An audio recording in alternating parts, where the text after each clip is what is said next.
Farmers in the U.S. continue to firmly hang on as the president's trade dispute with China nears its one-year anniversary.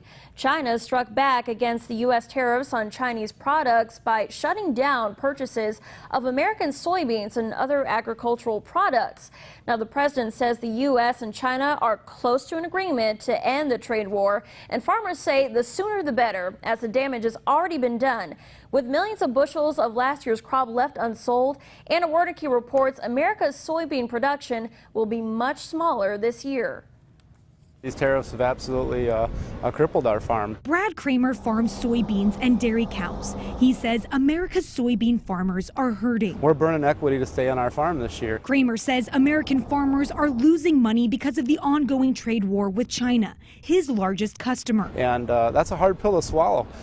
Everything that you've worked for is on the line. It's been a year since President Donald Trump slapped tariffs on steel and aluminum imports. China responded with a 25% tariff of its own on U.S. soybeans. Trade policy expert Clark Packard says last year American farmers produced and could not sell 27 million tons of soybeans, an $8 billion loss. China knew how to hit the United States in retaliation for our initial tariffs, and they knew how to make that painful for some of the president's sort of core base supporters. Farmers were hopeful that the U.S. and China would resolve the trade dispute by March 1st, but that didn't happen. Still, President Trump remains confident that talks with China are going well. We'll see what happens. If it's not a deal that's a great deal for us, we're not going to make it. But Kansas Republican Senator Pat Roberts complained to Treasury Secretary Steven Mnuchin that negotiations are not moving fast enough. Where are we with China on trade?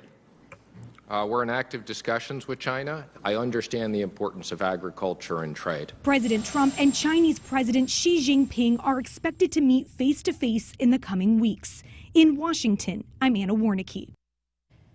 Anna, thank you so much. And Congressman Mac Thornberry was in Wichita Falls today. He was speaking at a meeting with the Wichita County Republican Women's Group on several different topics. He also stopped by the KDX Texoma's Fox studio, where we asked him what his thoughts were about the current trade dispute between the U.S. and China.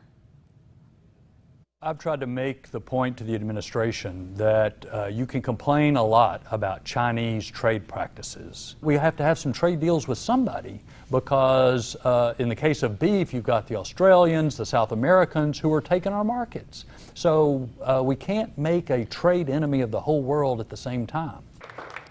We'll hear more from Congressman Thornberry on March 31st when he joins Nicholas Kwolek on a brand new episode of Texoma Politics Now.